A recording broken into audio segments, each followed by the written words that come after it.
risk things happen, but not to sue for $1.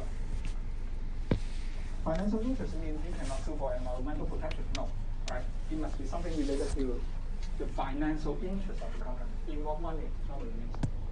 But the company is not pursuing also this is the reason you initiate the statutory derived actions. Because the company is not doing anything, right, to sue the bad guy. And this one I just explained to you. Send to a demand letter, right? Send to a demand letter because you have to warn the bad guys. You have to stop that. Otherwise, I'm going to sue you, right? Okay.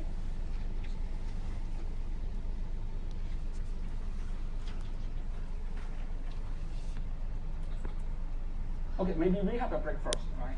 And after that, we talk about another remedies to sue the bad guys, right? We have a break first, 50 minutes.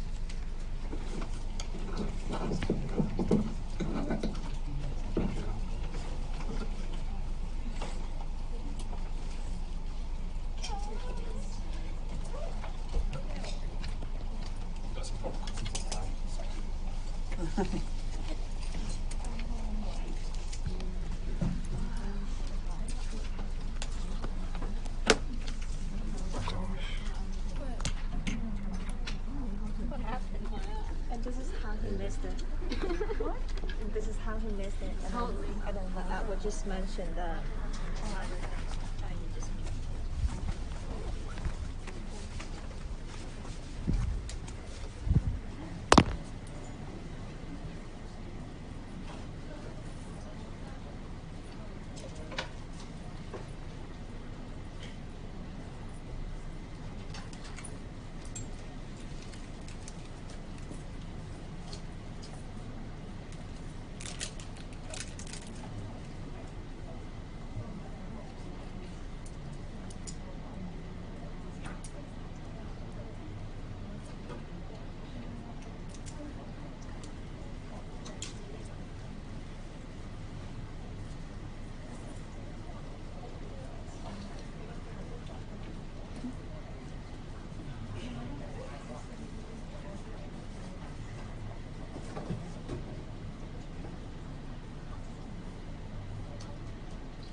Okay, so this is fun.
跟住 silent 到 silent mode，費事啱電話㗎。而家到時好似好習慣咗，我驚我聽。因為我有兩個電話，一個電話就係專門俾客人打嘅，即係有生意，所以好敏感。跟住教我都會聽，因為有錢我知道。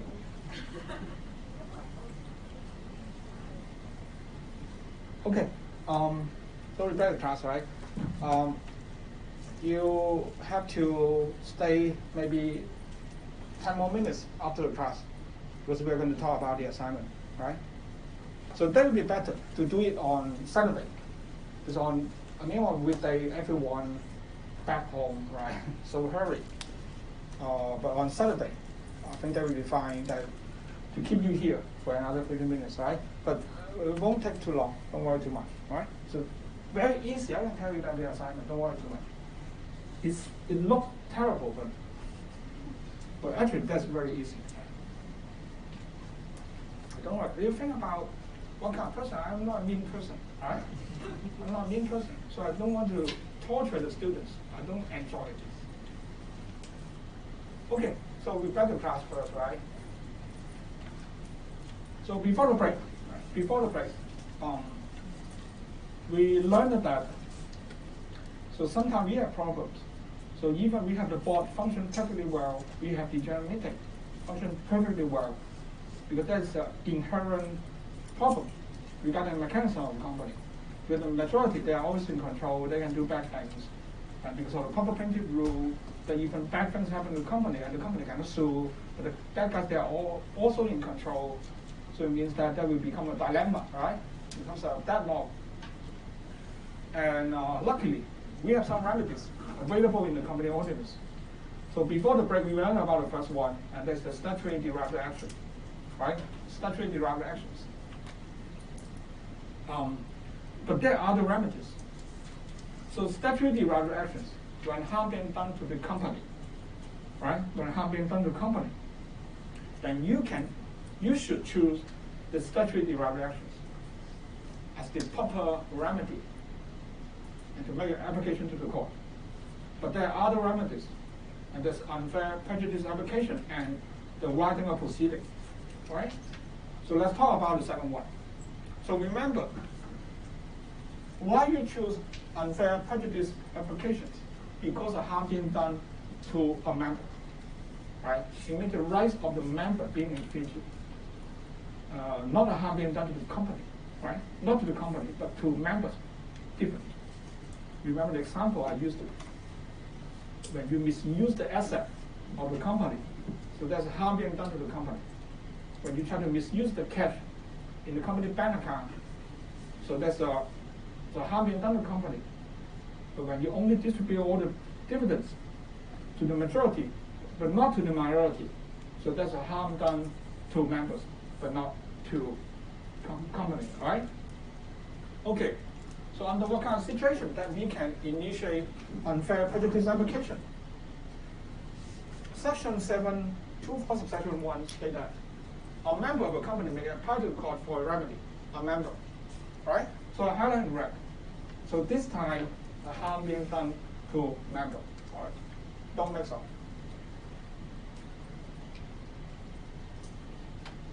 A member of a company may apply to the court for a remedy where if the company affairs are being conducted in a manner unfairly prejudicial to the interests of the members, generally, or one or more of the members. It means that the harm can be done to the members in general, or to one member only, or to some members, right? All members, some members, one member. Anyway, members, any member being harmed, then you have the right to initiate unfair prejudice application. It also includes, of course, if that actually happened, right? Actually happened, then you can initiate unfair prejudice applications. Or even if it's being proposed, you can still initiate what? Unfair prejudice application. What being proposed? I propose that I'm a director, I'm a bad director, I'm in control of the board. So I propose that from now on, all the dividends only distribute to me, to myself. Well, that's only a proposal, right? It's only proposal, not yet being carried out, but you can still sue on it. Right? Even that's just being proposed, not just being happened. Right? Of course, if that already happened, you can sue. But even if someone proposed, you can sue. Or if there's something omission, right? I missed something, but that also harm the interest of the members, then you can also sue, right? So no matter there's active wrong behavior or passive, right? I should do something, but I neglected that, you can still sue. Provided that something happened and that harm the interest of the members, then you can sue under unfair prejudice application, all right? So that's the starting point. Remember, members, right? Now we focus on the members, not company. So why I'm, stressing on this point again and again, because students, they always mix up. They don't understand there's a wrong done, there's a wrong harm to the company or to the members. They always mix up. So no matter in the assignment or in the examination, you have to be very careful. You have to think about that. If something wrong happened, right, I'm sure that no matter in the exam or in the assignment, something happened, right, and you have to handle the problems. Something bad happened, then you have to think about that bad things actually related to the company or to the members, right? The company or to the members. And one more thing, also remember, no matter there's the derived actions or unfair prejudice applications. So normally there's only the last resort, right? Last resort. For example, for the derived actions, you can only initiate derived actions when the company mechanism cannot resolve the problem. If the company mechanism can resolve the problem, the court will not handle your application. You get my point here, right? With that, statutory derived action is supposed to handle the problem when the mechanism actually cannot solve the problem, being locked up, right? The dilemma. Then the court will step in. Otherwise, they won't, right? You can still resolve the problem by yourself. Then let's resolve the problem by your company, by your member, by your directors, right? No, don't bother me. I'm so busy, right? So remember, if you want to think about derived action, you have to think about that. You have to make sure that that's the last resort, all right? That's the last resort. Bear in mind. That may save you in the exam or in the assignment. Remember, right? Thank you. I won't lie to you. I'm a good guy, I have a good life. I look like a good life. Okay, remember that, right? Unfair prejudice application, it means harm done to members. Remember, members.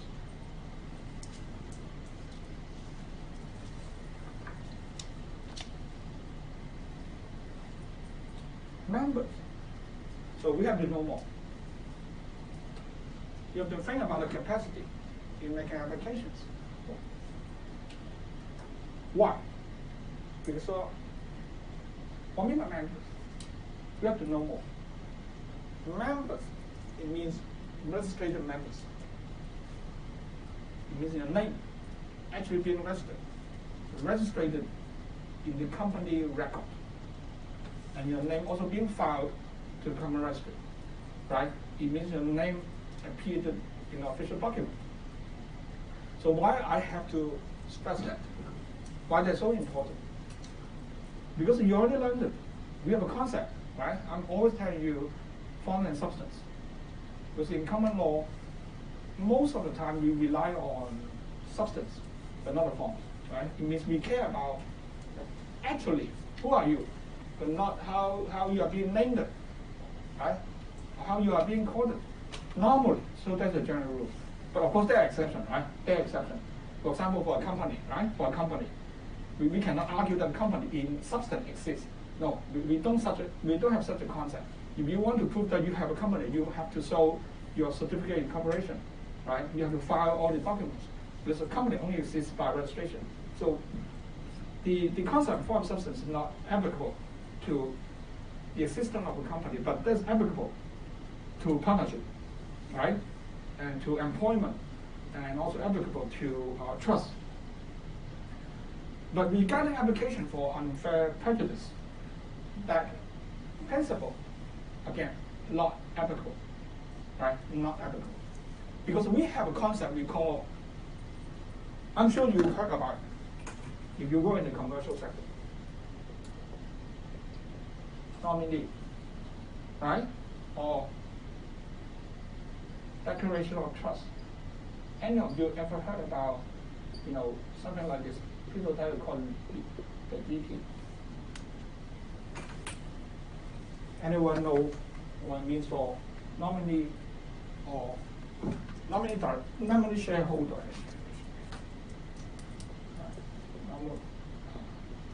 Nominee shareholder. What's a nominee shareholder? So if I want to invest in a company, right? I want to invest in a company.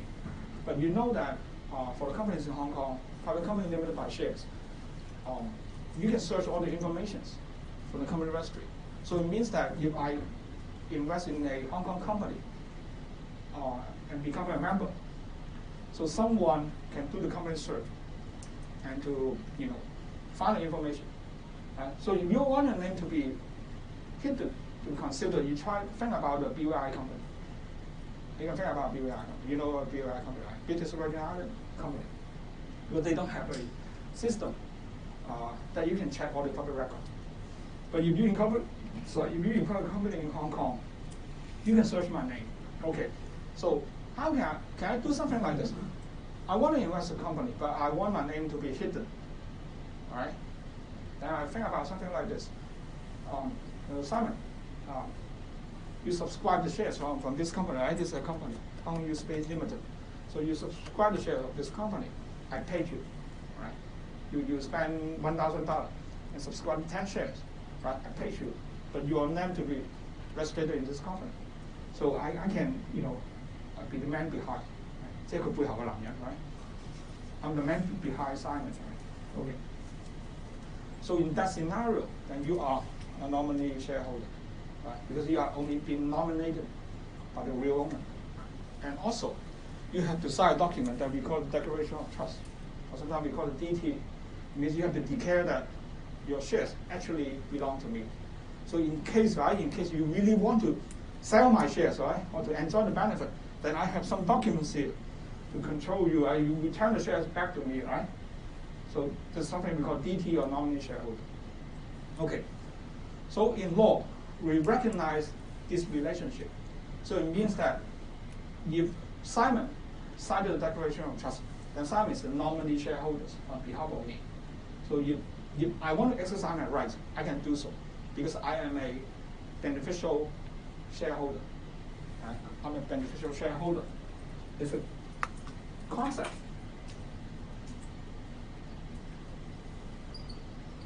I'm a beneficial shareholder.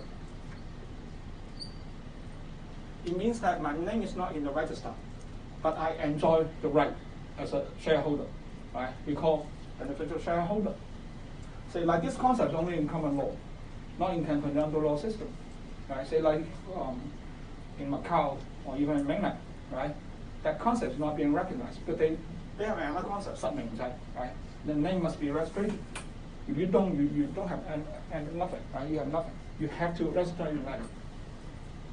Okay. So why they're so important? Because in the case of unfair prejudice applications, only registered members can initiate the proceedings, and beneficial shareholders is not entitled to initiate proceeding under unfair prejudice application. All right? No, you are not allowed. Right? You must be registered. Number two, past member.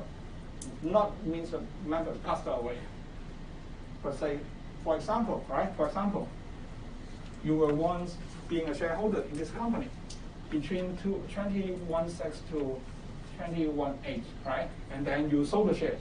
It means nowadays, 2020, you are no longer a member of this company, right?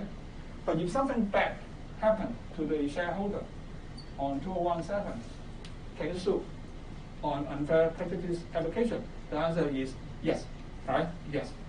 Because a past member can sue. Not a member passed away. If you die, you cannot sue, right? You cannot instruct law. Don't instruct me, right? The past member can sue. if that wrongful behavior happened at the time when you were a member, right? So personal representative and trustee of the members can also sue. Personal representative, think about someone passed away, right? The grandfather passed away, and then the grandson inherited the asset that may include the shares of the grandfather, right? And that person will be the personal representative of the shares. If something wrong happened to that company, then the grandson can also sue, right? You get the concept. And also the trustee. Trustee, think about the MPF provider. MPF provider. Normally there's a bank or insurance company, right? You pay 5%, right? 5%. You contribute 5% of your monthly income to the MPF. And the MPF, they invest in the stock market. For example, they hold a company, right? Your MPF provider, AIA, right? For example, the MPF provider is AIA. So AIA is actually a trustee, right? To manage money on behalf of you. For example, you AIA as an MPF provider hold some shares in HSBC, and something wrong in HSBC, you harm the interest of the shareholders, then the trustee can sue on behalf of you, right? Because you are the owner. Think about that, right? You pay AIA, AIA manage money, and AIA use your money to subscribe share of HSBC. So actually the shares belong to you, right? Belong to you as a beneficial shareholder. But because AIA is a trustee, right? So AIA can also sue for unfair application, right? And also the financial secretary, it means the government, just the government, right? Sometimes the government, they can sue on behalf of some of the shareholders. So normally that happens when that involves public interest or charity. You think about the case of Wamo, right? When Gong Yusam, when she passed away, right? She established a fund of charity that involved a lot of money, and you know that Mr. Chan want to claim, all of it, right? And then the government actually stepped into that court case. So the same legal principle here, with the government, they have the right, sometimes to handle a case, even that originally a private dispute. But you finally ignore public interest or charity, the government, they have the right to do so. So equitable owners or beneficial owner cannot sue. Remember, right? Beneficial owner cannot sue on unfair prejudice application. Okay. So something very important. You have to understand what we mean by unfair prejudice, of course, right? What we mean by unfair prejudice. So I suppose you understand derived actions. Derived actions mean you sue on behalf of the company, and your authority actually derived from the company. So we call it derived action. So now this kind of application we call unfair prejudice application. So what it means? Of course, we understand something, the literal meaning of unfair, right? You understand what I mean by unfair? 唔公平. This is not fair. Unfair means not fair. 即係冇講嘅嘢，係廢話。Prejudice. What's a prejudice? So something like bias, right? Something like a bias, discrimination, something like that, right? I'm not linguistic. I don't know how to further define something we already understand, right? But anyway, you understand something, of course, right? Unfair, prejudice, right? Not fair, right? Not fair. And bias, right? Discriminating, yes, something like that. But most important, before I further explain to you what I mean by unfairly prejudicious, a petitioner can only make a successful applications under the law and to seek for remedies. In the relevant conduct being unfairly prejudicious, it means they must coexist, right? Not just one, but two. And it means that unfair and prejudice in company ordinance, they are not the same thing. It means, different things, right? Different things. But you have to prove both of them if you want to succeed in your application. The court in several cases suggested that the conduct may be unfair but not necessarily being prejudicious. The court once ruled that something unfair, it doesn't mean that it's prejudicial, right? They're different things, and you have to prove both. So therefore, the key in this application is the meaning of unfair prejudice. You have to understand what I mean by unfair, what I mean by prejudice, before you can really file the application, right? Not just a literal meaning, but actually what it means in the company ordinance. Number one, what I mean by unfair or unfairness, right? It's the same thing. Unfair or unfairness. So this is a leading case. The Taiwan Land Investment Company Limited. If you have time, normally you don't have, right? But if you have time, if you can sleep at night, right? So try to take a look at this case. You can search in the internet by using Google, right? Because that's a very famous case. But if you don't have time, you don't have to. This is not necessary. So this is the case, the leading case regarding unfair prejudice applications. Because this case defined unfair and prejudice, right? So how to define unfairness or unfair? So this is direct quotation from the judgment. The majority are using their greater voting power in a manner which does not enable the minority to enjoy fair participation in the affairs of the company. So it must be a conduct which depart from the standard of fair pay, which amounts to unfair discrimination against minority. So we try to break it down into several different elements here, right? So actually what it means that the majority are using their greater voting power in a manner which does not enable the minority to enjoy fair pay. Means they abuse their authority. They abuse their greater voting power, right? Abuse. Not to use, but abuse, right? And the result will be, which is not fair to the minority, right? I abuse my authority. And that resulted in something unfair to the minority. That's very important. Because the court recognized the majority rule, it means that if you have greater voting power, because you are majority, because you own 75%, because you own 51%, because you are in control of the board, right? Because you have 3 directors, they are all your friends in the same camp, right? On the same side.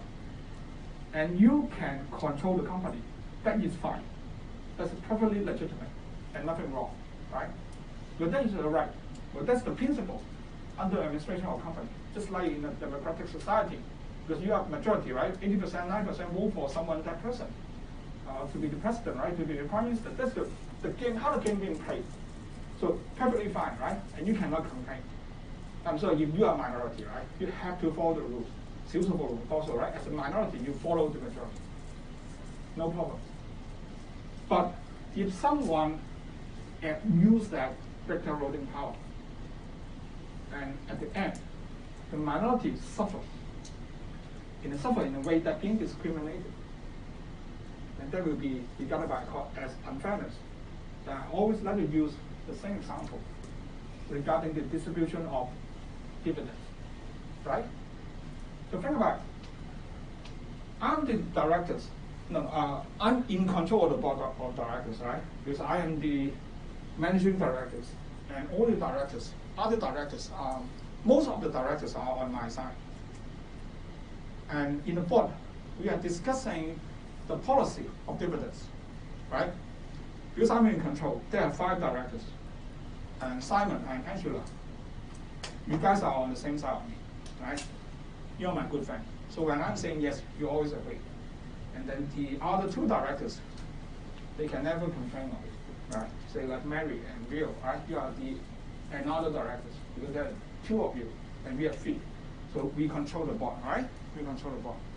So when we are discussing the dividend policy, when I made a decision that, okay, I decided that, this year we have to distribute 100% of our profit as dividends to all the shareholders, right? Will, you disagree. Mary, you disagree. But I insist, right? And Simon concurred with me. Angela concurred with me. You know what happened? the decision will be, of course, agreed, right? Can you complain of the real? Can you complain of the merit of unfair prejudice application? Can you complain of it? No. No. Because I have the right to use my greater voting power. But that's the game, how the game being played, right? You know, a decision must be made. And we cannot always ensure 100% agreement, right? We are not in North Korea, right? Under the great Mr. Kim. So everyone agreeing on the same thing. That's not possible. So in a modern society, in a civilized society, always someone disagree with you, right? So, but we just follow the rules of majority. So in that kind of situation, I'm not abusing my authority. I'm not abusing my authority. That's real. Just follow the rules. But I made another decision, right? I decided to distribute dividends. Another decision is I distribute all the dividend to myself, right? Because I'm the major shareholder, I hold 75%, but I want 100% of the dividends. Not to Rio, not to Simon, not to Angela, not to Mary, right? Not to all the other shareholders, but I want everything to myself. Preliminary speaking, can I make a decision like this? Yes, right? Again, because no, I pay some to you, right? Otherwise you disagree, right? So I'm willing to pay to Simon, I'm willing to pay to Angela, but not Mary, but not Rio, right? Even you also own some shares. You own 5%, you own 5%. So at least you entitled to 5% of the profit, right? You entitled to 5% of the shares of the profit. But I made a decision in saying that, no, you have nothing, right? So all the money to me and my good friend Simon and Angela. So what I'm doing, I'm also using my greater voting power, but in a way that is what? Unfair, all right? Because I discriminate Rio, I discriminate Mary. So you cannot challenge the first decision, because I'm exercising my power perfectly legitimate. But for the second one, I abuse my voting power. So don't mix up the two different concepts here, right? If you have greater voting power, you can use it. Yes, why not, right? The court recognized that, but you cannot use it in a way that discriminates the minority, right? So of course, I'm just using one example here regarding dividends, and there can be something else, right? That I don't know, but the same guiding principle. The principle is still the same, all right? Still the same. Then how about prejudice? Easier, much easier.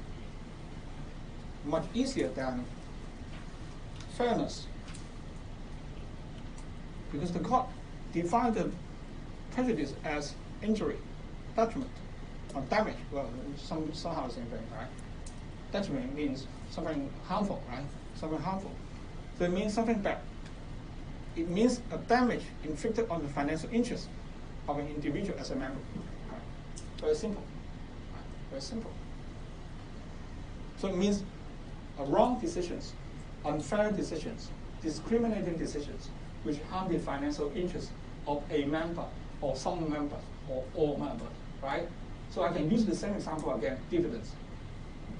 If the company is making profit, but I'm not distributing any money to Rio and Mary, right? Not even $1. Do you think that it harmed the financial interest of the two ladies here? Yes, of course, right? But you are, as a member, you're entitled to, share the profit. But I'm not sharing even for $1 to you. So you are harmed, right, financially. So it means that if I'm doing something like this, Rio or Mary or both of you can properly initiate the statutory derived actions, because that is unfair. On the one hand, I abuse my authority as a majority, and on the other hand, I harm your financial interest, right? And you can initiate statutory derived action, right? You get the point. So another example will be when you have done something which diminish the value of the shares. When you think about the shareholders, they hold shares as an investment. So if I'm doing something which diminish the shares value of you guys, then probably it also harm the interest of the shareholders, right? But that is not harm to the company, remember. For example, I'll give you one example. If dilution, do you remember dilutions? Say I keep issuing shares to someone or to myself. So in the case that one day I can in control of the company, right? Because when you hold the same number of shares, but I keep issuing new shares to another person or to myself, then means in terms of percentage, your percentage of holding will drop, right? Day by day. That's what we call dilutions. But that will never be a harm to a company. Because to a company, that's the same thing. The company always is a company. You can cut it up into 10 parts, right? It means one share represents 10%. You can cut the company into 100 pieces. It means one share represents 1%, right? And you can also cut the company in 1 million parts. It's just the same mathematics here. But the company is no harm, right? The company is no harm. The cake is having the same size, but you can cut into, different pieces. You can cut into 3 pieces, or 4 pieces, 10 pieces, 1 million pieces. Or the cake is still the same size. So when you keep issuing shares, you dilute some shareholders, but that will never be a harm to a company, right? Never be a harm to a company. But that harm the interest of someone for dilution because you diminish the value of the shares, right? So by combining unfair and prejudice, it means the majority abuse their authority by using the rules in a way to discriminate the minority and cause financial harm. If that happens, then you can sue for unfair prejudice application, all right?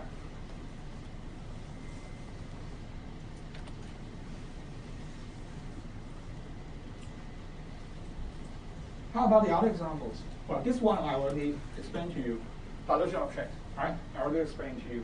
This is why I keep issuing shares.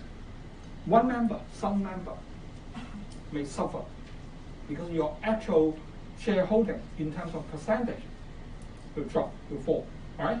Keep falling. And that's important when you know that your shareholdings in terms of percentage represent your right in the company. Because we have some magic numbers here. 50%, 75%. And your shareholding also represent what? Your right to share dividends. So it means holding the share itself means nothing. You have to understand percentage, right? Always the percentage, not how many shares you hold, right? That the numbers of the shares you hold may be misleading. You don't know, you have to know percentage. Percentage is the real thing. Whether I'm holding 1 million shares, does it mean that I'm a major shareholder? You cannot answer a question like this because you have to know the base number first in order to have the percentage, right? You hold 1 million shares, maybe you just hold 1%, because you don't know how many shares is in issue, right? So percentage means real things, and the numbers misleading. If I keep issuing shares, the dilutions, even the number of shares in face, right? On paper, you remain the same, but actually your interest being harmed, right? So dilution of shares is one of the example of unfair prejudice, right? Another one, breach of shareholders agreements. You already learned the shareholders agreement. You learned it in lecture 5, right? Lecture 5. It's in lecture 5. We learned articles and shareholders agreement, the two very important documents related to the management of a company, right? So if you can recall why we need to have a shareholders agreement. Well, there are several reasons, right? For example, because something is not appropriate to be included in the article, so we need a separate document, right? That's one of the reasons, but there are some reasons. The most important reason, do you remember? Yes, exactly. Very good answer from Andrew. To protect the minority. Because as a minority, if you hold 10% of the shares, right? So even the major shareholder or the one in control of the board, even they promise you something, you cannot ensure that to happen. Because you know that how a company being operated, how a company being managed by voting, no matter in the board or in the general meeting, vote, right? Let's vote on it. But the major shareholder, they are always in control. So you cannot protect your right. It means you are absolutely losing, right? You can never disagree with their proposal because you are always be the loser if you are just relying on the company mechanism, right? So sometimes we need to have the shareholders agreement because that is something that can protect you. For example, right? Even you change the name of the company, you only need to pass an order resolution, but you sign a separate agreement in saying that you need to have agreement, unanimous consent with all the members. Then you can enforce your right with a separate contract, right? I hope that you still remember the concept of shareholders agreement, right? So shareholders agreement, one of the primary motives in order to have the shareholders agreement is to protect the right of the minority. And then you think about that, if you are not willing to follow the shareholders agreement, then that will be an indication that you are abusing your right as a majority.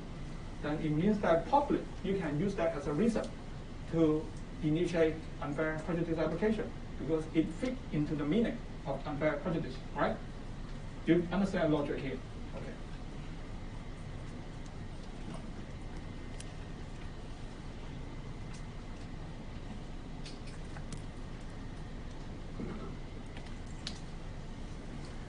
So another one, excessive remunerations. Wow, there's something so magical, right? So something always being, I mean, it's one of the very tricky stuff, and always being abused by the bad directors in order to drain out all the cash from the company, right? So even in a listed company, I can tell you, even in a listed company, so even when the companies are, seriously losing money, so the director, they still make decisions to increase their own salary, right? They don't really care about the company, right? Because this is commercial world. What I mean by excessive remunerations? Well, simple, right? Simple. Remuneration means salary. Because the directors, they are in control. And because of the concept of separate legal entity, so they have the right to sign an employment contract with themselves. You already landed in lecture 3 of the Solomon case, not Solomon case, the lease and air farming case, right? The person being a director, being a shareholder, and also being an employee, right? So he signed an employment contract with himself with the cost of compensation, right? Do you remember that? So you are in control of the bond, but you also can sign a contract with yourself. So it means that when you sign a contract with yourself, but think about it, that's magical, right? But one day you think about it, you have the right to drop your own employment contract. What you will do? So normally you don't have the right, right? Your boss drop the employment contract. Normally you are not happy because you always want a higher salary, right? A higher payment. Of course, everyone wants it. But think about that. One day, right, in a dream, you have the right to drop your own employment contract, right? So I will set the hourly rate to teach here. It is $10,000, right? So every single lecture I get paid or at least 50,000, right? 起碼5萬蚊一堂啦，係咪最少啦，係咪？ So think about that. If you have the right to do so, normally you try to abuse it, right? If you really have the right to do so, if that will never be challenged by everyone, you will abuse it. Everyone, I will. I can tell you, I will abuse it. Yeah, I have the right to drop my employment contract on your space. I will, not double, 10 times more, right, than what I get paid, under the real contract, right? So excessive remuneration, easy. Just director keep raising their own salary, right? Keep raising their own salary in a way that to drain out all the cash of this company. Do you think they can do so? Of course, preliminary they can do so. Because they are in control of the board, they can sign a contract with themselves. But don't mix up with the concept of bonus payment, right? Don't mix up. Because we have some case to illustrate that, right?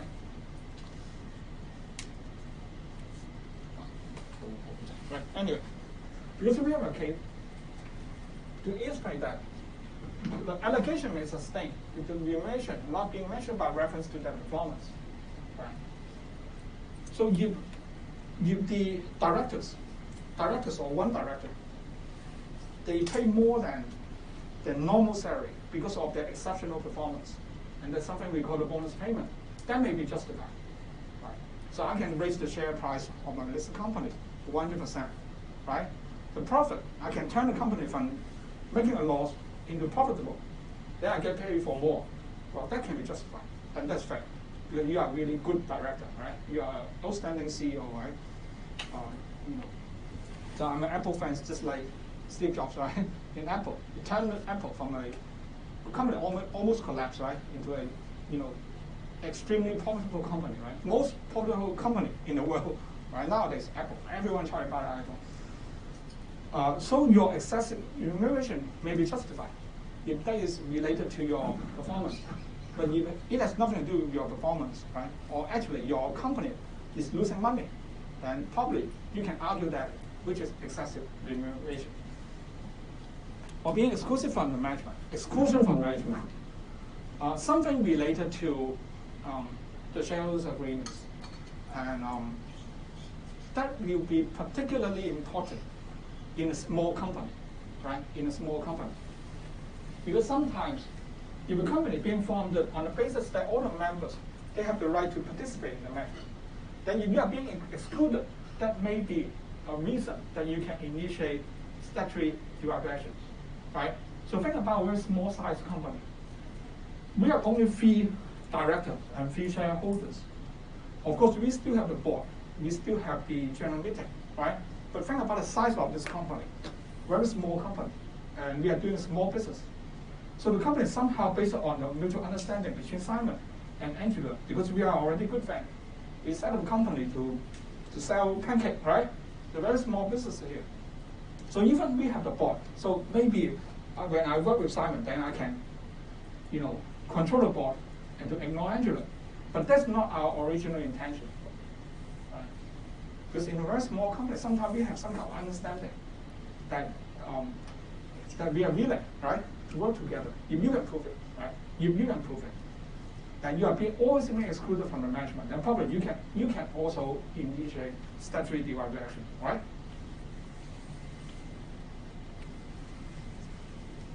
Then what are the remedies available? Number 1. So I list out some remedies here under the law that if you succeed to get the court order, right, under the reason of unfair prejudice application. Remember that the ordinance authorized the court to make any order that it thinks fit for giving the relief. So it means that the court discretionary power is almost unlimited, right? It means the court can create any kind of remedies when the judge thinks that which will be appropriate to resolve your problem, right? So what I list out here are some remedies normally being granted by the court. But remember, the court will not be restricted for the remedies here, right? Not be restricted, but for anything, right? Any order, right? So I just list out some very typical remedies available. So let's take a look one by one. Number 1, order in restraining the powers of director. Well, I think that's very simple, right? You can somehow understand that even by the name here. So it means that the court issue an order to restrict, sometime to disable the director from making any decision at all, and sometimes to restrict some of the authority of the bad directors. For example, right? For example, again, right? We are always the bad guy, Simon. Simon and Angela, we are always the bad guy, right? And Rio and Mary, you are always suffer. Okay, because we are 3 bad guys here, we always try to raise our salary for excessive remunerations because we are in control, 3 against 2. Then Rio and Mary, you filed the application to court for statutory derived actions, and you get the order, right? You succeeded. Because you have a very good corporate lawyer, right? That guy name is Everton. Right? You retained Edward, the best lawyer in Hong Kong, right? A very handsome guy, right? So you succeeded. You get the court order. Because there's only one thing you complain about. You only complain about excessive remunerations. So the appropriate order will be, you get a court order from court. From now on, Edward, Simon, and Angela, you guys, you bad guys, cannot make any decisions related to remunerations of yourself or the other directors. So only Rio and Mary can make decisions regarding remuneration or salary, right? Then the problem being solved. So sometimes you can get a court order to restrict all the power of one director, because if that director is really the culprit, I mean the worst, the most terrible person, right? For example, that's Edward. So you get a court order to disable Edward to make any decision at all, right? You can never make any decision, but you are still director. Now, you can attend a board meeting, but you cannot make any decision. That is possible. But sometimes, because you only complain about one thing, then we get a court order to restrict your authority to make decision on that thing only, right? Then that problem may also be solved, right? That's a restraining order. Number two, to appoint receiver and managers. So receiver and manager means someone to take over the company. So that will be very drastic, and that will be very radical move, right? Because it means that somehow the board, they are no longer in control of the company. A receiver and manager is normally it's a CPA or solicitor, they're appointed by the court, right, to take over the company. So that will be very difficult, right? I can tell you that will be very difficult. 中文叫接盤人, right? 接盤人. So that will be very difficult. But in some very extreme scenario, if something really, something really wrong, something really terrible happens, right? And the court believes that the minority are really suffering, then the court can appoint receiver and managers to take over. So receiver and manager take instruction from the court, but not the board. So the board is losing control of the company, but the court will take over everything. So that's unlikely, I can tell you, right? That is unlikely that you can get a court order like this because it gives a lot of trouble to the judge, right? Because they have to take over a company and normally they don't want to. I can tell you that. When you make an application to the court, you are not doing research in the laboratory because you are dealing with human beings. But that's the real thing I want to share with you, right? You learn a lot from the textbook, but you have to remember the judges, they are human beings, right? Just like you and me. And you have to think about human nature, right? Something they like, something they dislike. And they will try to create some reason in order to fit in the legal principle. But actually, that doesn't have nothing to do with the legal principle.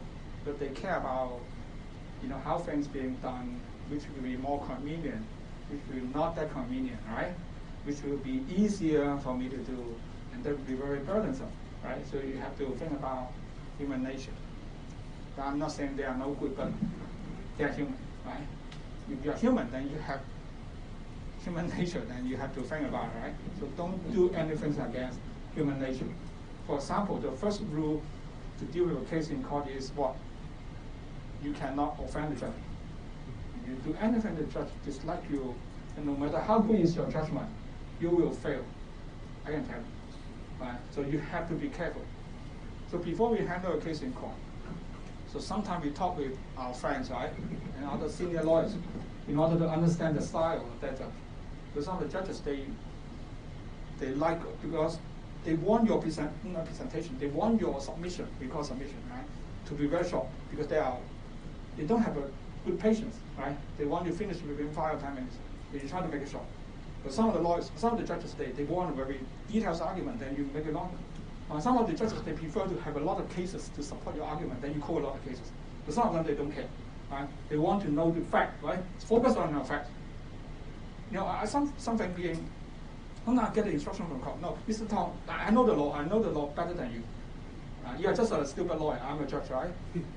So I know the law better than you, so you don't have to explain the law to me. I know all the legal principles, I know all the cases, right? Just focus on your facts. But sometimes you have to, fit in the, the mindset of the judge, right? So just like the rule to work as an employee, you just make your boss happy, then that will be fine, right? Forget about all the management rules, right? Just one thing. If your boss is happy, then you will be fine, right? You get a job, you will not be fine. That's all, right? So you have to think about it. I'm not saying that we don't have a legal principle. We have, right? But law is something being administered by human, right? It's not physics, not chemistry, right? Not physics, not chemistry. You have to think about man being involved, right? So always. Not going too far, but remember that. So sometimes the court can appoint receiver and manager, but normally they are so reluctant to do so because that will be very burdensome for the court to keep managing the company, right? But you can try to do so. But it means normally you will fail. The buyout order, this one, I can tell you, because of human nature, this one will be very easy to obtain. So if you think about, well, I'm sharing something really practical to you. And I'm a teacher. No, I'm not giving any negative comment to other lecturers. I'm not saying that, but because of different teachers, they have different background. You know, some teachers, because they are only scholars, right? They learn from textbook. They understand the law in the library, right? So I'm not saying they understand the law. They are so learned, right? But I understand the law from the court, also from textbook, but the textbook and also from the court, and from the you know, real businessman in the courtroom, in the boardroom. So I understand how the law actually being operated, right? How the law being managed in the court. So I would say this one. If you want to get an order from court, this one, that will be quite easy to obtain from the court. Why? Trouble-free, right? If you look for a receiver manager, the court, the judge will do something like this, right? Looking not happy, right? Out, and sometimes staring at you, look very unhappy, right? Sometimes look very angry, because he or she try to suggest that, you know, don't do that, right? But that will be very troublesome. Try to do something easy for everyone, and this is the one. Why? Buy our order, right? And buy our order. This is the most commonly sought remedy. So especially if mutual trust no longer exists in the parties. Well, that's not just because the judges are lazy and not willing to manage the company, but that is practical. You think about it. So after litigation in court, right? Simon, Edward, Angela, Rio, Mary, right? So we have 5 directors. Originally, we're supposed to manage the company altogether. But you think of it, right? From a real sense. So after a court litigation, after we fight each other in a court, do you think that we can still run the company so smoothly and in a friendly manner? Normally, no, because the relationship already damaged. We no longer trust each other. So this is very sensible to grant buy order, to ask one side to buy out all the shares of the other side, and the one who's not happy with the situation, Rio or Mary, so you can just leave the company. So probably you can get an order, all right? Mary get an order to order Edward, because I'm the major shareholder, to buy out all you guys shares at a fair price. But the problem can be solved once and for all. And the court need not manage the company, right? Everyone happy, no more problem, because the enemy already been kicked out, right? And all the directors who remain in the company, they are good friends, right? So this one is very common. Because you think about that, trust sometimes no longer exists. So normally, when you get order, that will be the majority to buy out from the minority, right? So normally, that you can get order like this. But sometimes, right? Sometimes, because of bad faith, because something really wrong being done by one of the directors or the major shareholders, then we may have something we call a reverse compulsory buy order. It means that the court order the minority to buy out the majority, right? That's unlikely, but possible, right?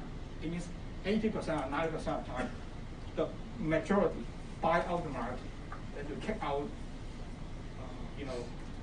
your enemies, right? The ones who cannot work with you, then you kick him or kick her out. Then you solve the problem, right? The fair price. The court normally will, it depends on the party. Normally they appoint a third party to have a valuation of the shares. The Big Four, accountant from the Big Four, right? To have a valuation of the shares. If you cannot agree on the right person, then the court can appoint someone, right? Also from the Big Four. Sometimes from the scholar, right? Sometimes, some professor in the university, because they're supposed to be fair, right? Because they don't have commercial interests with the other guys. But anyway, buy order is very good, right? Preferable. Normally from the majority to the minority. but sometimes you can get the reverse compulsory by order. Okay, the last one, right? So that's all about unfair prejudice applications. The last one, the winding up order. What's winding up? Thumbs up, yes, right? So first, don't mix up winding up and bankrupt. What's the difference between bankrupt and winding up? What's the difference between bankrupt and winding up? Liquidity. Passive. Being passive. Anyone know the difference between winding up and bankruptcy? Not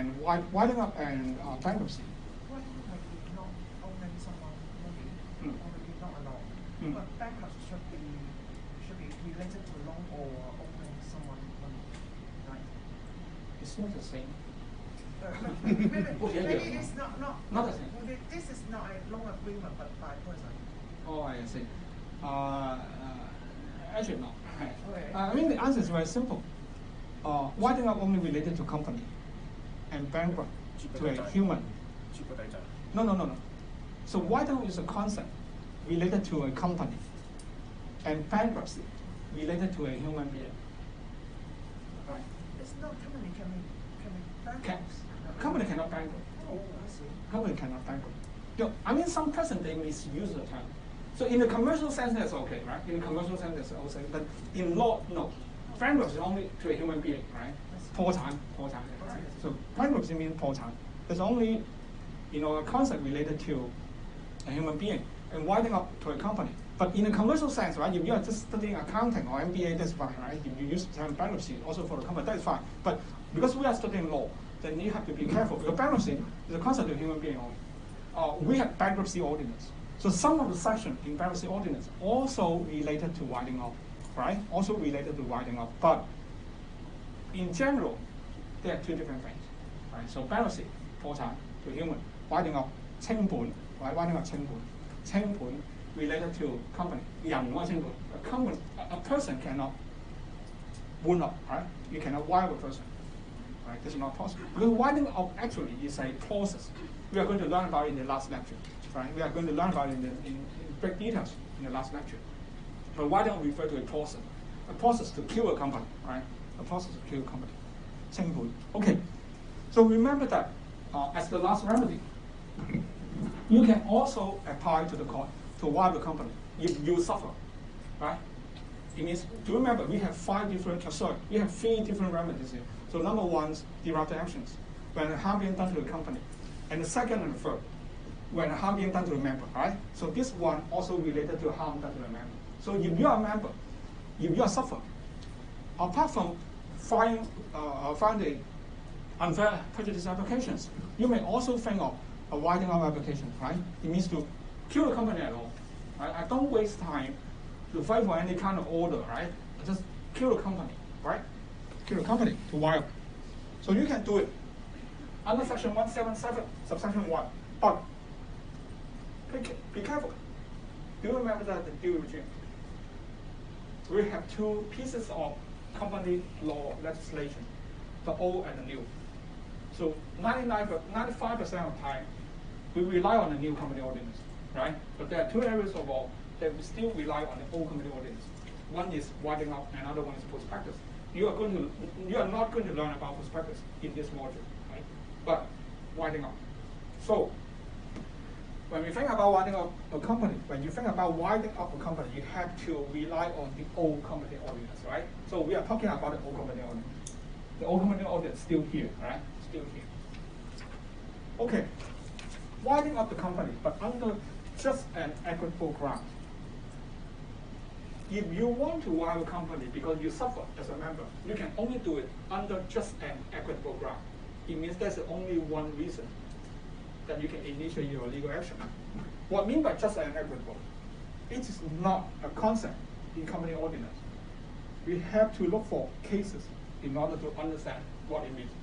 Because when you look at section 177, subsection 1, the company ordinance never defines what it means by just an equitable, right? The company ordinance only states that you can apply winding up order under just an equitable ground. but never define what it means. So we have to look for cases, right? We have to look for a case. And you are lucky because you only need to care about one case. And this case, this is the leading case, to define what means by just and equitable regarding winding up.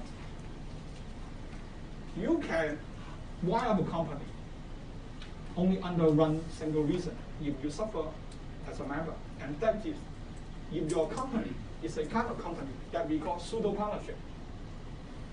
Pseudo-partnership. Do you know this word, pseudo? Anything like pseudoscience, what kind of pseudoscience? Evolve, right? The spiritual advisor, who can talk with your ancestor, right? This pseudoscience. Ask the rise. What's ask the rise? Right? But spiritual channeling, something like this, right? So spiritual advisor, right? Spiritual advisor. Right? You know, ask the rise. I don't know how to do that translation. I guess that's ask the rise. It's a spiritual advisor, right? Or channeling, right? They call it channeling.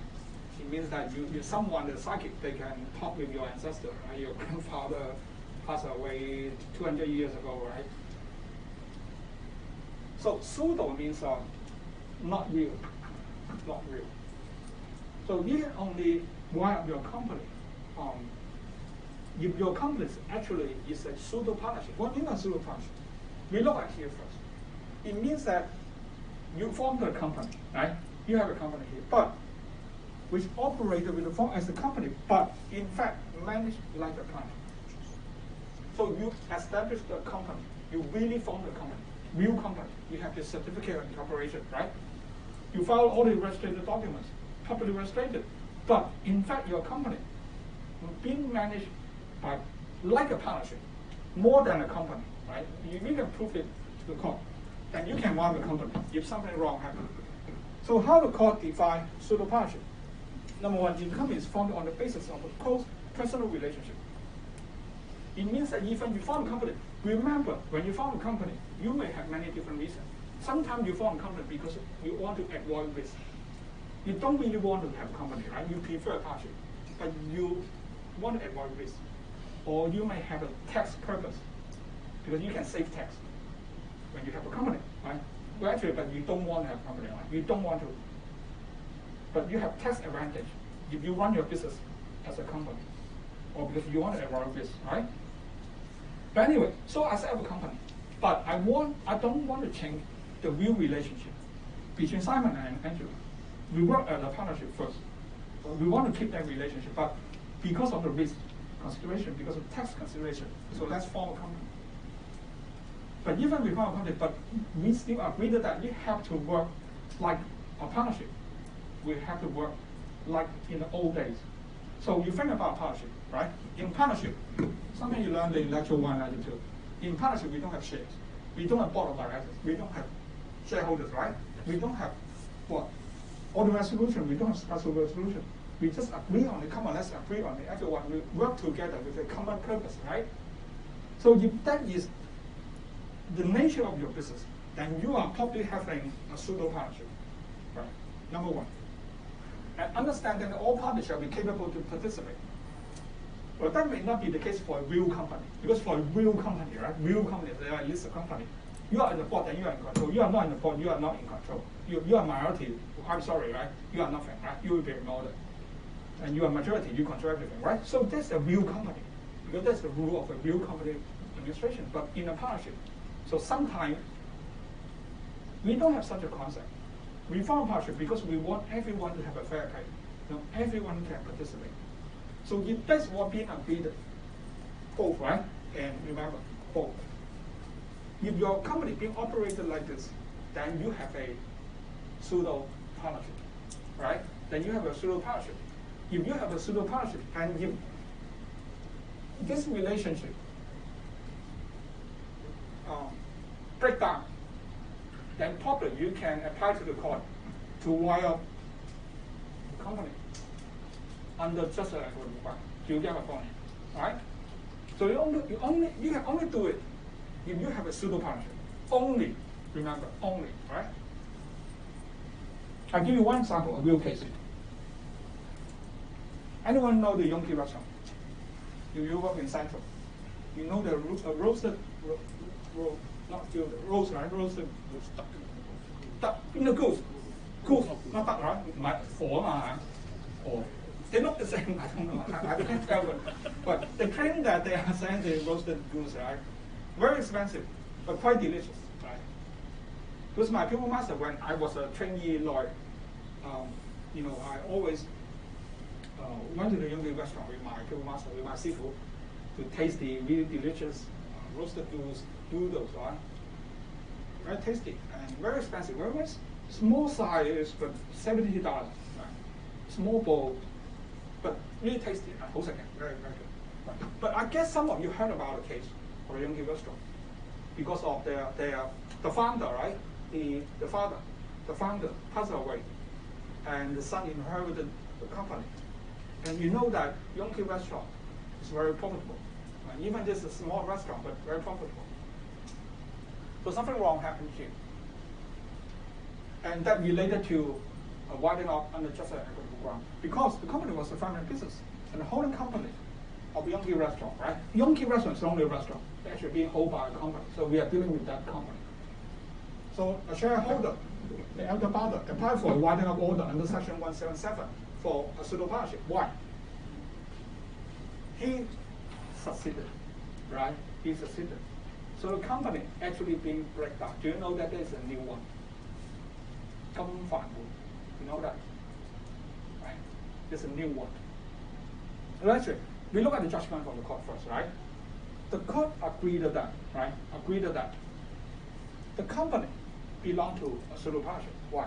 Number one, the company was owned by family and based on mutual trust, of course, right? Family business. So even you have shareholders, you are a shareholder, you have 5% more, but you are father and sister, you are father and son. So the relationship is not actually based on shareholding, not actually based on whether you are in the board or in the general meeting, right? But family relationship. So it's supposed that everyone work together. Number two, there exists a mutual understanding that the founder is the two sons to manage the company together, right? And the understanding was being reached by the younger brother to try to control the company by himself, the proper consultation with the elder brother. So the court held it was just an equitable to one company. If you want to take a look at the case, the union search, right? You know this one. You know, don't just care about the goose, right? So think about the legal point, right? Think about the legal point. You can take a look at all the detail related to this case. Because that's the case to illustrate what it means by a pseudo partnership. It means a company, right? You have a company here, but a company actually being managed and being operated like a partnership, right? The last thing before we end the class is,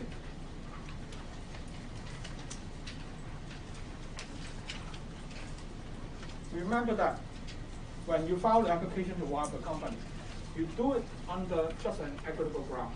It means that you are relying on the law of equity, antitrust, something you learned in Hong Kong legal system, right? So that's a concept involved with equity. And one of the very important principles is that you need to have clean hands. Right? You need to have clean hands. It means that, right, when you want to sue for winding up under just an equitable ground, you have to prove that yourself as an applicant, you did nothing wrong.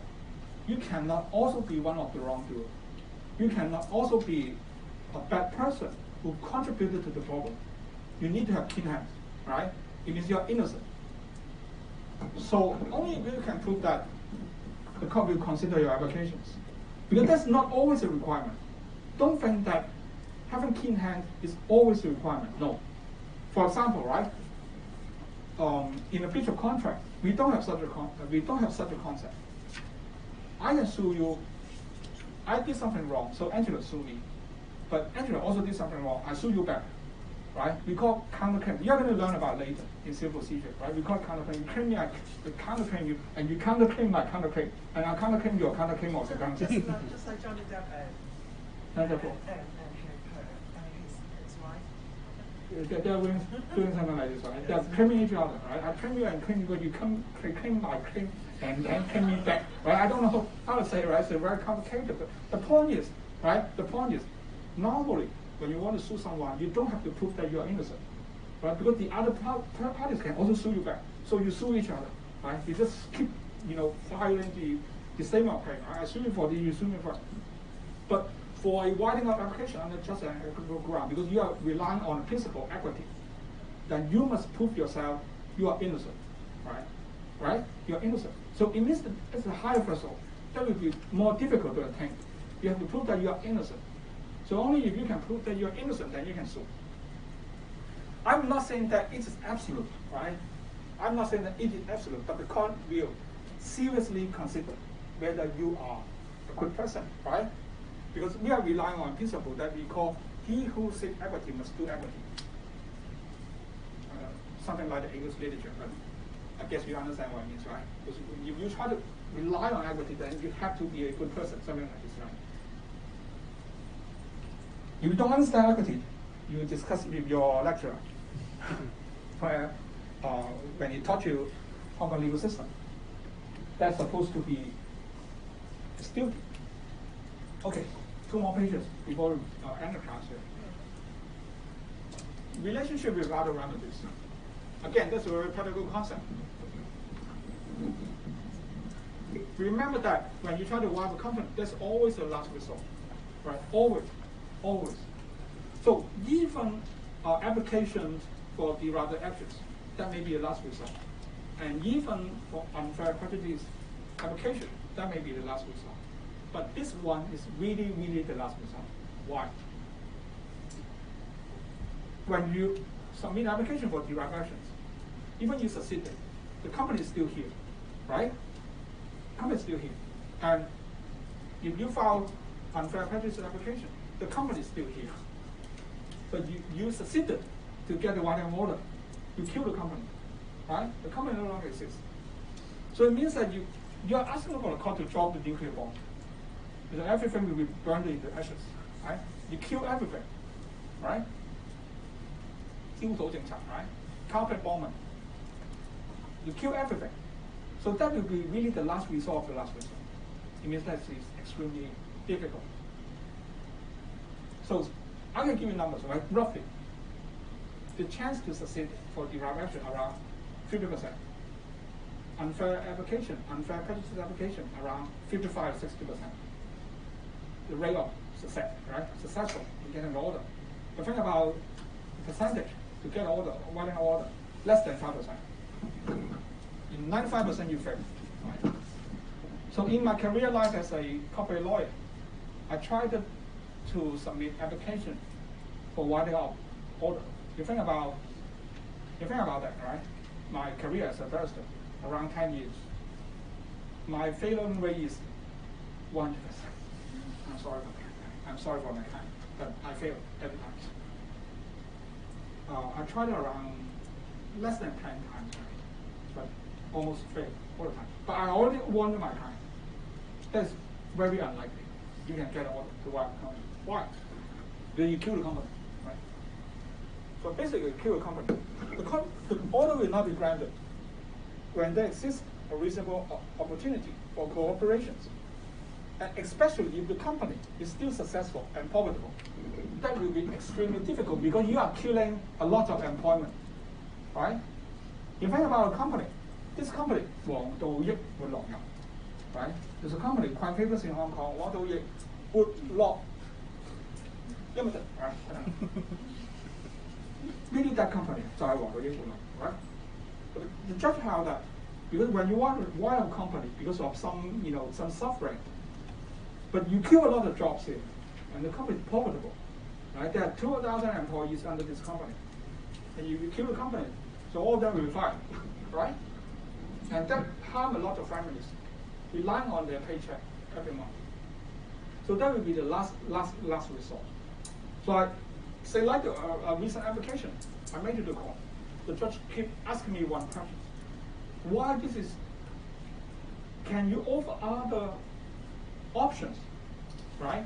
Or some other suggestions to the court that before you submit your application to YL, are you sure that Mr. Tong is the only thing that you can ask for?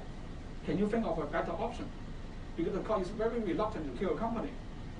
And the court disagreed, the judge disagreed with me, right? Because he thought that there must be something else you can do. More than just to kill the company, right? You should not drop the nuclear bomb, right? Don't do it. But there must be something you can do other than dropping the nuclear bomb, right? So that will be very difficult, remember, right? Okay, that's all, right? That's all. And then let's talk about the assignment. Can you give me 3 minutes? I'll go to the toilet, right? It's 3 minutes. So I have to take this off, right? 有一次我唔記得咗拎埋呢個去廁所 and you know what happened? You heard some sound of liquid. Okay, 3 minutes, right? Just go to the toilet. Let's stay here, right? Yeah.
got? Oh, okay.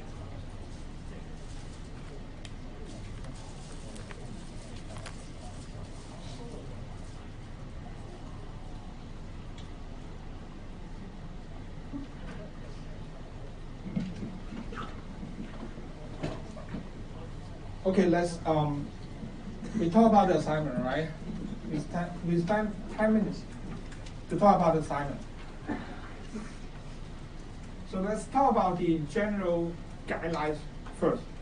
It means, what I expect from students in doing the assignment. So number one, right? So probably the most important thing, the structures, right? You have to care about the structures of your assignment.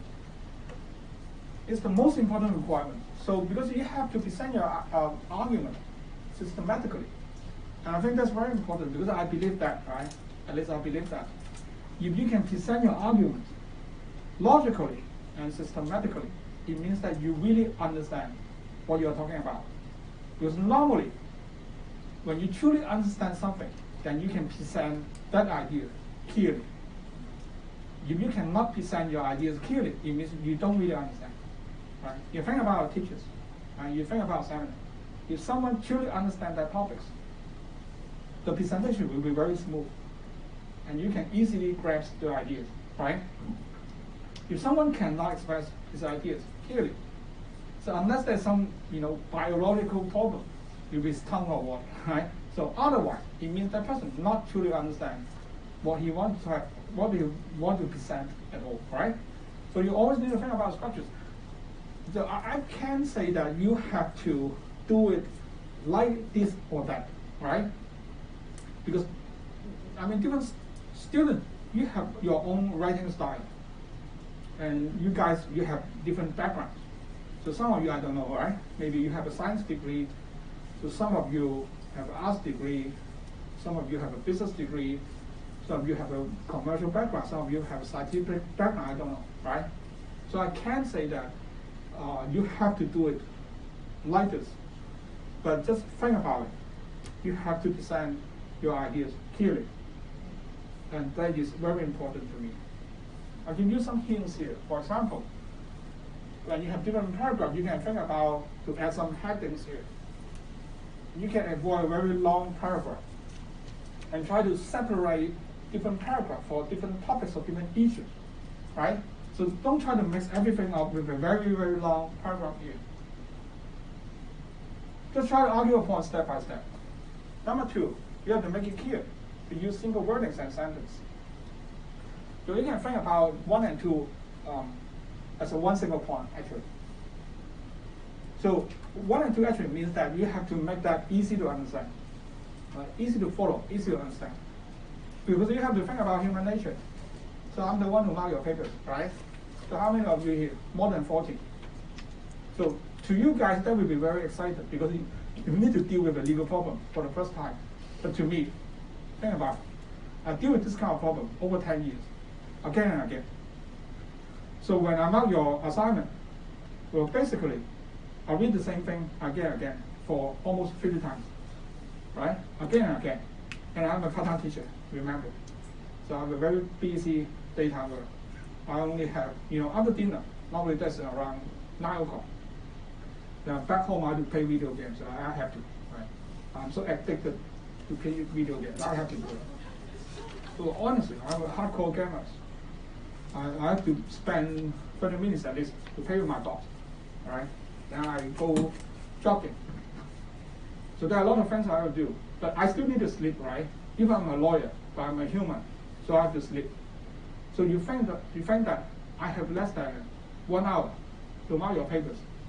But usually I have to mark all your papers within 2 weeks, right? For 50 papers. That it means for every single assignment, that will be 15 or 20 minutes or less than 5 minutes, right? And that's a harsh reality, you have to face that. So make sure that you make everything easy to understand. And that's for your advantage. But I think it's a real issue you have to deal with. When you handle a case, I don't know, one day you will become a lawyer, right? You handle a case in the magistrate court, which I wouldn't you. You know that they're extremely busy. For every single case, they have few minutes. But I'm telling you seriously, in court 1, So if you want anything you want to say, you have to make it very clear, right? Because they don't have a patience to listen to a very long argument. So you have to make it very clear, easy to understand, very clear. So that's the same, right? I'm not saying that I'm a lazy guy. I'm not. I'm a hard-headed person because I have a lot of things to do. But the fact is, I only have not more than 50 or 20 minutes to mark one paper. So if you make your answer so confusing, right? Even your answer is good, you get all the points, but your answer is so confusing, so difficult to understand, you may still not have a good grade, all right? Then use simple wording and sentence. I don't know your background. Maybe you are much better than me to use the English, right? You're a native speaker, I'm not. And you have a degree in English literature, I don't know, right? Maybe you are even better than I am. But I don't care, because I'm not teaching language. So basically, I don't really care. But use simple wording. You don't have to show off your how you are learned in the English language, right? You read a lot of English literature, right? You don't have to, right? You don't have to. You just make it simple, easy to understand, and that will be for your advantage, right? Simple wording, simple sentence. Use the island. Something I mentioned to you before. I hope that you still remember. Issue, law, application, and conclusions. So what I mean by issue, you have to identify the problem. What kind of problem you're facing, right? For example, we just learned about unfair prejudice. If you think that it related to unfair prejudice, then at the very beginning, you let me know, right? So this question related to unfair prejudice application. So that's issue. Or this is a problem related to director duties. Or this is a problem related to separate legal entity, right? That's the issue. And issue is the most important thing. Because when you fail to identify issues, no matter how good you can explain the law, what kind of suggestions you can make to the client, you will wrong absolutely. Because you don't know what kind of problem you face here. Just like a doctor, right? So someone get heart disease, but you misdiagnosed him or her as having cancer. What happened? Disastrous, right? When you are not treating his illness, you use the wrong medication, right? So no matter how good will be your drugs, how good will be your medications, that will be harmful to your patient because you misdiagnose. So the first thing you do as a lawyer, and even as a law student, is to identify the real issue. What kind of problem you need to handle? What's the problem here? It means, right? What's the problem here? That's all. Number one. So if you succeeded to identify issue, even if you are not so good to explain the law or come up with a conclusion, at least I'm sure that you will not fail. Right? You will not get distinction, but you will not fail. Because you understand what's the problem here. So that's the most important, right? So once you identify issue, then you have to explain the law to me. For example, right, if you think that the problem is related to separate legal entity, then you explain to me what you mean by separate legal entity. If that is a concept from a case, then you explain the case to me, right? You have to let me know that this case related to separate legal entity. Then you explain to me what is separate legal entity. Where does it come from, right? It comes from solvent case. Then you explain to me what is solvent case, all right? Then of course, because we are, as I told you already, our assignment or even an exam, we adopted the problem-based approach. It means that because we are not studying for a master's degree, we are not studying for a doctorate degree in law. We are not doing research. We are problem-based. It means that, so finally I want a solution, right? I want an answer from you. What you can do, what happened here. So you need to show me your application. You have to explain the law, right? But not enough. You have to explain the law in a way that how to use the legal concept to solve your problem. Right? For example, if your client owns a company, but being sued at that company, your client is seeking for your advice. Then you apply the law, you explain to your client saying that because of sovereign principle, a company is a separate legal entity. When a company is being sued, it doesn't mean that you are being sued, right? I come up with a conclusion that you don't worry about, right? Because there's something wrong with your company, but not you. Then you apply the law to resolve the problem. by offering a conclusion. Right? Number 4, remember authorities. It's a law assignment. And you have to argue your case by reference to an ordinance, case, or legal principle. It means you cannot just rely on common sense in offering suggestions or solutions. You have to use your common sense. But common sense itself is not enough because that's a law argument, right? It's a law essay, a law assignment. You have to always quote cases, section number, or legal principle. Number 5, remember that it's a story only.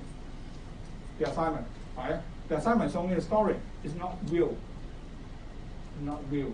Remember. Why? Because sometimes I get the answer, which is absolutely silly. Right? Which is absolutely silly. Some students spend a whole page to talk about that because the director did something wrong in this company. So I think that I should complain to the ICAC, right? Because that's a bribery. I also complain to the police, to the CCB, CCB, Commercial Crime Bureau, right? And he spent a few paragraphs to talk about the law of corruptions and the procedures in the police station. What happened? Irrelevant, right? I got only comment is your answer is irrelevant. Is it a wrong answer? No. If that's reality, that's the right answer. That's correct. But this is only assignment. Don't be stupid, right? Assignment means I create something to test your knowledge. So just focus on company law, because I'm teaching company law, right? So don't be nonsense. Well, I have to warn you because it happens, right? It happens. Number 6, Hong Kong law only. I don't know why it happens again and again. I don't know why. You have my lecture notes here, and I already told you that that's enough. If you don't think that is enough, read the course manual. That will be more than enough. But some students, I don't know, I guess, maybe he missed all my class already. Altogether, I don't know. I don't know why. I don't know the name. They rely on textbook. They rely on UK textbook. I don't know why. They always do that. And then they quote the UK Act in answering questions. I will fail you absolutely, right? Because you're even wrong with the jurisdiction. Well, come on, we are studying Hong Kong law. So you quote Company Act to me. What you're doing here is nonsense, right? You're studying different places. Come on, you are not studying law in Oslo. You're in Hong Kong space, right? You're in Hong Kong. So some of them want to argue with me because the Hong Kong law is the same as the law in UK. No, right? Not even before the handover.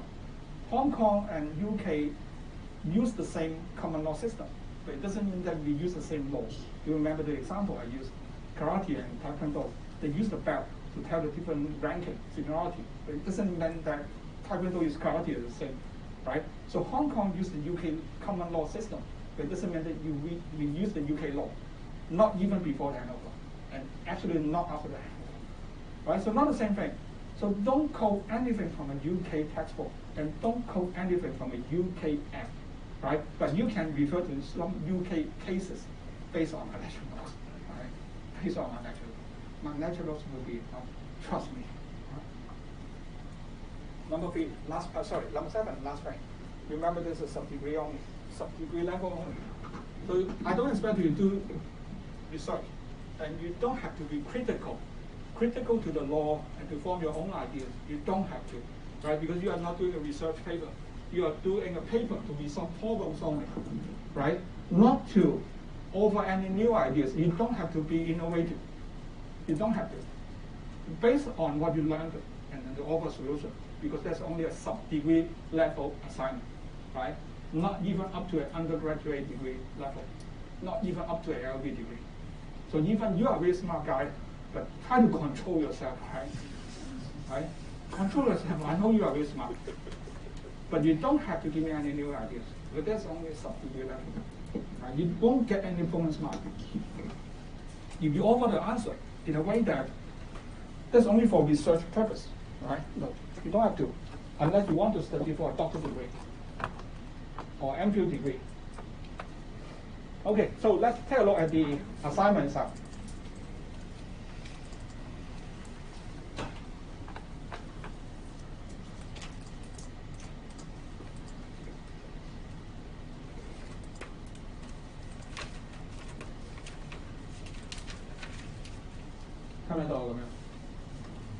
Okay, you didn't get the assignment, right? Yes. So I think that's okay. I think that's okay, right? That's okay. Well, you get the assignment. You have the assignment, right? Yes. Okay, let's take a look at this assignment. So something you have to pay attention with. So number one, so you have to think about, well, you won't have the answer, right? Don't be too excited and to prepare to write down the answer here. No, you don't have the answer. So what do you need to pay attention with in this case, right? So number one, you think about how many parties being involved in, and you have to think about their status. So how many parties being involved? I can identify two companies. Is there two companies here? Smart Baby, right? Actually, I want to use the name Angela Baby. The program director disagreed, but that may be a copyright issue, right?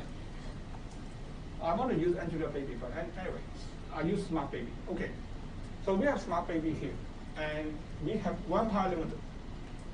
One Power Limited is suggest something, right? Bad person, evil. So we have to think about first, we have to identify how many parties, right? We have two companies, and we have Janice and Patrick. So they are the shareholders of Smart Baby. And there's only one director in this company, and that's Katie, right? And we have 3 different paragraphs here. I have a gut feeling. This is just a gut feeling. I'm not sure that's right or wrong. Even the paper is for me. I think that every single paper related to something important, right? Every single paragraph related to one thing which is so important. So you can think of it. I'll give you some hints, right? You can think of it by looking at the different paragraphs here, because I guess in every single paragraph, something wrong happened. And you have to identify what's the wrong thing here. So what's the wrong thing here in the first paragraph? The company needs to buy something, right? Smart Baby need to buy something. I suppose you already read the assignment, right? There's a new drugs being invented to cure the coronavirus. I hope that will happen, but that's only my wishes, right, projected in this assignment. We don't have yet, but suppose that already invented, right? We have a cure for the new coronavirus. So the company want to buy the raw materials. So Katie learned about that, right? Katie is the director. Katie learned about that. And Katie asked the precision manager to order the needed materials from her own company. I think there's something wrong. So let's think about it. Right? Second paragraph. The company at the same time also negotiating a sales contract was Donald. I don't know whether that's Donald Trump, right? But someone named as a Donald. But no, he's not Donald Trump because he was from England, right? He was not from the United States. So he came to Hong Kong to buy some disinfectants. Katie also learned about it. And Katie talked to Donald and asked him, why don't you buy the same thing, not from Smart Baby, but from my own company, right? From One Power Limited again. So Katie, as a director of this company, but Katie asked one of the potential customer, not to buy from my company, but buy from someone else. Just like I'm a teacher on your space, I ask you not to attend any courses in Hong New Space, but in Chinese U, right? So I'm doing something, and it seems like against my own company, right? So I think you have to think about it, right? You have to think about it. And the last one. So Smart Baby is not just a famous company, but also very famous in mainland, right? So a wealthy businessman from Shanghai. So you want to invest in this company, and Katie promised to help her. I think that's also a problem here, right? As a director, you help someone to take control of this company. Right? I'm not sure. Maybe something wrong. Okay, right? That's all. More. No more. Right? But who's the bad person here? Katie. Do you know why Katie is always the bad person? She always appears in my assignment and also in the exam question. Do you know why? Because my ex-girlfriend named Katie. And she dumped me, right? And but, she's a flight attendant. And she married the pilot. But not me, right? Bad choice, because we work in the cafe. Right? Maybe that one. Oh, we both of them fired. Right? But anyway, Katie is a bad person. Right? So and think about her position. And that's all I'm telling you. Alright? That's all. So you have to discuss everything, every wrong thing happened here based on the island. And the guideline, I just discussed with you. Alright? Okay, so that's all today. See you next week.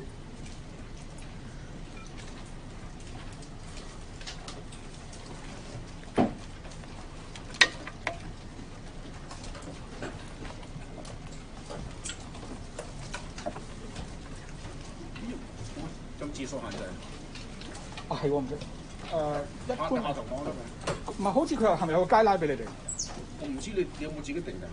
佢應該有街拉俾你嘅，通常係唔過2000。好像沒有。cover 好似有寫啦，2000係嘛？係。即係唔好多過2000。即係全部一樣，份份一樣㗎啦，變咗。全部一樣。OK。唔係你自己睇下，我唔知啊。係呢個使2000。因為我呢份係2000，係。個 cover 係2000係。即係唔係一定2000，唔好過2000應該，唔好過2000。但通常係1500至2000喎。我下堂再提你哋，1500至2000。